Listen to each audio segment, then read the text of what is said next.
Bonjour, je suis Christophe, bienvenue pour cette 48e journée du voyage au cœur de la CNV. Alors aujourd'hui on va explorer ensemble comment je peux sortir de l'image d'ennemi que j'ai de l'autre. Alors pour ça, avant je vous fais une petite introduction, j'aime mieux cette idée d'image d'ennemi, c'est-à-dire que dès que je commence à croire ce que je me raconte sur ce qui vient de se passer, je vois l'autre comme un ennemi. L'autre, ça peut être un individu, ça peut être un groupe. Et toute l'idée là, c'est de aller voir qu'est-ce qui se passe vraiment en moi pour décoller trois choses importantes. Le stimulus, qui est ce que la personne a fait, ou la personne n'a pas fait. De la cause, qui est le jugement et l'histoire que je me raconte. Du besoin que j'ai, qui fait que je sens des choses.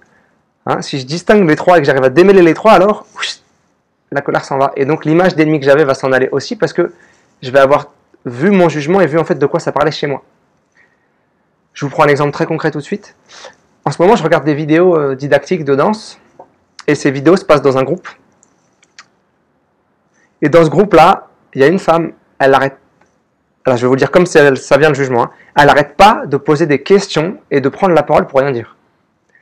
Ça, c'est évidemment le jugement que j'ai là-dessus, parce que l'observation, c'est clairement pas ça. L'observation, c'est à plusieurs moments, elle a pris la parole pour poser une question ou pour dire quelque chose. Voilà, ça, ce serait... Après, je pourrais vous dire exactement ce qu'elle a dit, mais c'est pas le propos là. Et en fait, je vois que là, déjà, j'ai du mal à sortir de mon histoire. Je vois que déjà, j'ai envie de dire, et ça sert à rien ce qu'elle dit. Et elle prend la parole pour s'entendre parler, et il faut qu'elle la ramène, et elle raconte sa science, et elle dit des trucs que tout le monde sait déjà, et elle pose une question, mais elle donne déjà la réponse, ou alors elle dit j'ai une question, puis elle parle, mais il n'y a pas de question. Enfin bref, en fait, je vois, j'ai envie de la baffer, quoi. Je sens, déjà, je tremble juste d'y penser, quoi. Mais en fait, ça me fout dans une rage, ce truc. Je vois à quel point ça me fout dans une colère. Ah ouais, c'est intense, en fait, c'est intense. Alors, je vais explorer ça avec vous. Qu'est-ce qui se passe dans cette situation? Est-ce que j'ai d'autres pensées que celles que j'ai... Ouais, en fait, je supporte pas les gens qui ouvrent leur bouche pour faire du vent avec. Voilà. J'ai l'impression qu'elle parle dans le vide. Enfin, elle se regarde parler, quoi. Vraiment, c'est un truc... C'est-à-dire, si elle a besoin d'attention, elle peut aller en chercher ailleurs, quoi.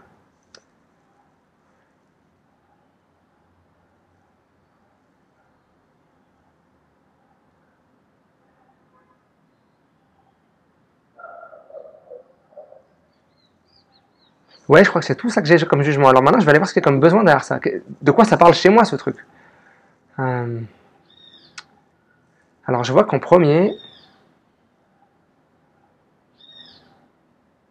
il y a quelque chose de l'ordre de... J'ai l'impression de perdre mon temps quand elle prend la parole. C'est-à-dire que j'aimerais vraiment utiliser mon temps de la meilleure manière. Et quand elle prend la parole et qu'elle parle 5 minutes, pour quelque chose qui pour moi fait pas sens, déjà, en fait, c'est ça, en fait, je n'arrive pas à me connecter à cette femme. Je n'arrive pas. Les autres, quand ils posent des questions, j'y arrive, je comprends d'où ça vient, je vois c'est quoi le sens, je vois en quoi ça vient nourrir le groupe. Elle, quand elle parle, je vois pas en quoi c'est au service, quoi. Ni d'elle, ni du groupe, donc encore moins de moi, quoi.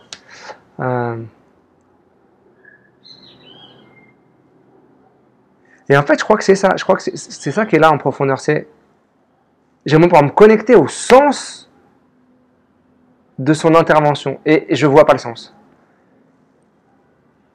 Et en fait, ce qui fait que j'arrive pas à me connecter à elle, quoi. Et donc...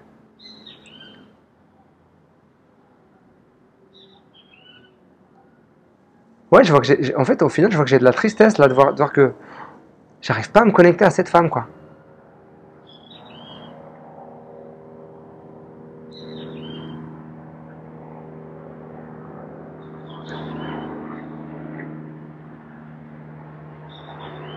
Et puis je vois que ça vient me toucher aussi à un endroit où je regarde ces vidéos vraiment pour apprendre des choses. Et quand elle parle, ça me coupe complètement de ça. Je vois que ce qu'elle amène, ça vient pas du tout me nourrir en termes d'apprentissage. Il y a quelque chose où... Ouais, c'est vide pour moi. Il y a quelque chose où je me sens pas nourri, quoi.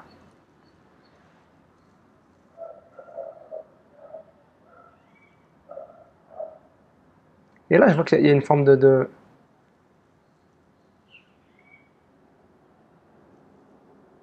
Ouais, il y a une inquiétude d'utiliser mon temps pour rien dans ces moments-là. Enfin, il y a parfois, en 1 heure et demie de vidéo, elle prend la parole 4 fois, ça dure un quart d'heure. Enfin, et donc, voilà, j'ai aussi envie de mettre ce temps-là à contribution pour vraiment mon bien-être, quoi.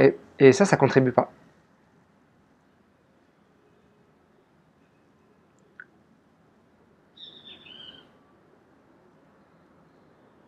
Et dans mon corps, je sens, ouais, vraiment, quand je vois à quel point j'ai envie de mettre mon temps et mon énergie au service de l'apprentissage, de ma croissance personnelle, mais aussi que j'ai envie de me connecter à cette femme, je sens quelque chose qui s'est détendu. Les mains, elles sont beaucoup plus tranquilles, je tremble plus. Je sens que ma respiration, elle s'est ralentie. Ça doit s'entendre dans la vitesse à laquelle je parle aussi.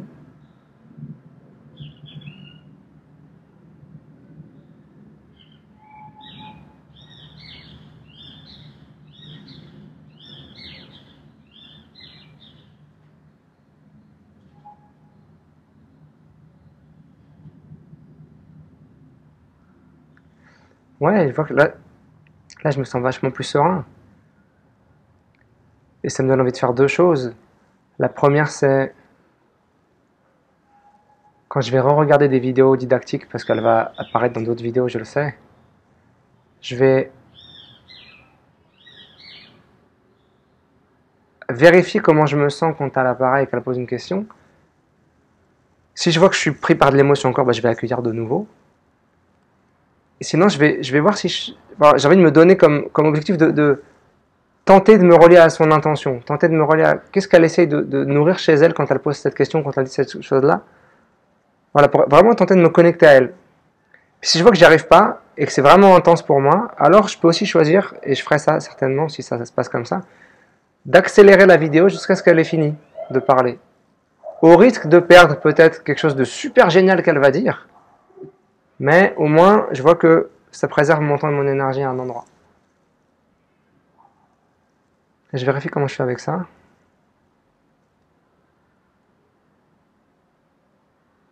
Ouais, je vois que je suis tranquille avec ces solutions-là.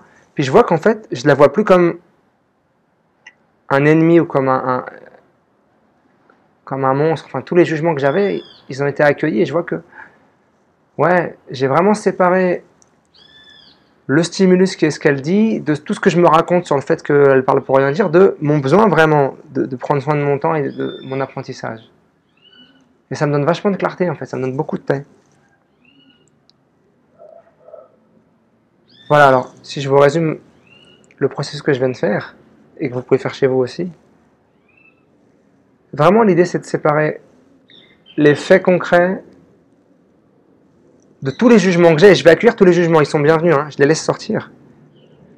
Et puis d'après de mes jugements, je vais tirer mes besoins. Et quand vraiment j'aurai tout accueilli, alors là, j'aurai le temps de passer en mode est-ce qu'il y a une solution ou une action à poser. Et puis vérifier si avec cette solution je suis 100% en paix. Si c'est pas le cas, ça veut peut-être dire qu'il y a encore des choses à accueillir. Puis une dernière précision que je voudrais faire sur les images d'ennemis, c'est que quand j'ai une image d'ennemi par rapport à un groupe, par exemple, tous les hommes politiques sont comme ça, très souvent, pour pas dire tout le temps, parce que voilà, j'aime pas trop les généralités, mais ça me démange de dire tout le temps quand même là, très souvent c'est parce que c'est pas tous les politiques, c'est juste que j'ai eu l'expérience dans ma vie qu'avec certains, il s'est passé des trucs, et donc je les mets tous dans le même sac. Et si je vais voir les expériences individuelles que j'ai eues avec ces personnes-là, et que je laisse jaillir mes jugements, et que j'accueille certainement la douleur qu'il y avait là, et qui est toujours là d'ailleurs, hein, parce que si je suis en colère, c'est qu'il y a encore de la douleur quelque part, et que je vais voir mes besoins, et que vraiment je vais jusqu'au bout, alors je vais réussir à sortir aussi de l'amalgame de un individu et du groupe dans lequel je l'ai identifié. Voilà, donc je vous invite vraiment à pratiquer ça. Vous pouvez le faire n'importe où. C'est plutôt simple. Après, peut-être que vous aurez besoin d'aide parfois pour vous aider à décortiquer à la fois les faits, à la fois les jugements que j'ai sur la question, puis à la fois mes besoins. Et dans ce cas-là, demandez à quelqu'un de vous écouter. Et puis surtout, prenez le temps. Là, je l'ai fait rapidement. Encore une fois, j'ai l'habitude. Et donc, c'est quelque chose que je fais facilement, rapidement. Mais vraiment, prenez le temps de sentir. Prenez le temps d'aller jusqu'au bout de tous les jugements. Prenez le temps d'aller vraiment voir tous les besoins. Prenez le temps de vérifier que les faits sont vraiment des faits aussi. Vraiment, prenez le temps. C'est un cadeau pour vous-même. Donc, offrez-vous ce cadeau. Voilà, je vous souhaite une très belle journée. Et je vous dis à demain pour le 49e jour du voyage au cœur de la CNV. Merci d'avoir regardé cette vidéo. J'espère qu'elle vous a plu. Si c'est le cas, merci de cliquer sur j'aime juste en dessous et de la partager avec qui vous voudrez. Vous pouvez aussi me laisser des commentaires, bien évidemment, je les lirai avec grand plaisir. Si vous souhaitez recevoir les notifications de mes prochaines vidéos, vous pouvez vous abonner à ma chaîne YouTube ici. Si vous souhaitez visiter mon site, c'est juste là, vous y verrez mon agenda avec toutes mes activités de communication non violente et de danse. Je vous souhaite une très belle journée et à très bientôt.